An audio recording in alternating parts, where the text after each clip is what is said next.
नक्षलवादी शस्त्र खाली ठेवणार नाहीत। नक्षलवाद्यांचं नवं पत्र आता समोर आलंय। केंद्रीय प्रवक्त्याचं दिशाभूल करणारं वैयक्तिक मत होतं असा उल्लेख पत्रामध्ये करण्यात आलाय। प्रवक्त्याच्या पत्रामध्ये चर्चा करण्यासाठी 1 महिन्याचा वेळ मागितलेला होता, तर नक्षलवादी शस्त्र खाली ठेवण्यास तयार आहेत असं आधीचं पत्र होतं। आता नवं पत्र समोर आलंय ज्यामध्ये नक्षलवादी शस्त्र खाली ठेवणार नाहीत असं स्पष्ट करण्यात आलेलं आहे। प्रतिनिधी आशिष अग्रवाल फोन लाईनवरून जोडले गेलेले आहेत। अधिकचे तपशील त्यांच्याकडून। आशिष। विक्रांत, 15 सप्टेंबर रोजी नक्षलवादी केंद्रीय समितीचे प्रवक्ते जे आहेत अभय, त्यांनी एक पत्रक जारी केलं होतं। त्यामध्ये त्यांनी नक्षलवादी आता शस्त्र खाली ठेवण्यासाठी तयार आहेत, चर्चेसाठी तयार आहेत असं एक पत्रक काढलेलं होतं।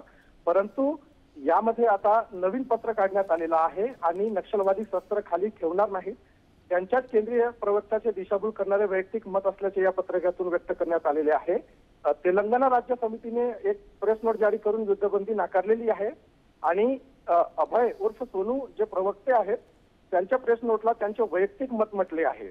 म्हणून आता माओवादी पक्षांनी भाजप सरकार विरुद्ध गुप्त युद्ध सुरू असल्याचे आरोप सुद्धा केलेला आहे आणि मार्च 2026 पर्यंत संघटना पूर्णपणे मोडून काढण्याची घोषणा केलेली आहे। आणि पक्षाने दावा केलेला आहे की 21 मे रोजी झालेल्या भीषण चकमकीत त्यांच्या सरचिटणीसासह 28 कार्यकर्ते सुद्धा मारले गेले असल्याचे या पत्रकामध्ये नमूद केलेलं आहे। विक्रांत। बरं, धन्यवाद आशिष या सगळ्या सविस्तर माहितीसाठी।